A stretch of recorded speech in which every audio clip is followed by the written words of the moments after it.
Good morning. Nagki-crave na naman ako ng ng sweet potato leaves.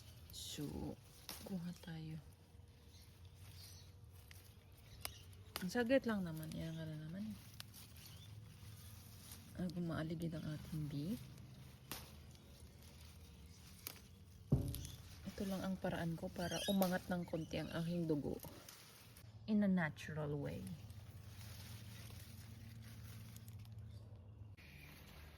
Pakahigpit naman ang bunga nila, pisyo.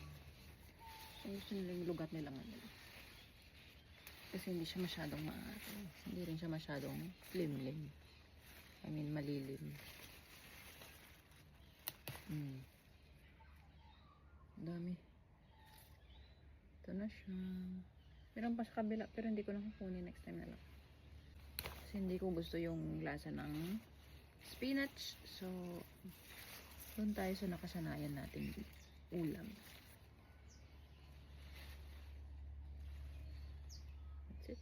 So, this is what I got. Dami na siya. Laman tiyan na yan. And then, I will get some fresh onions from my garden.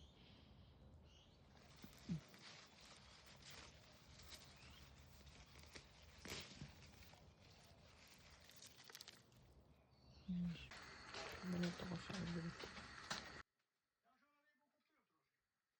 When it's turned green, the water, which means it's already done. That's tomato, the onion we got in garden, and then the sweet potato leaves. Let's have some calamansi from the garden too.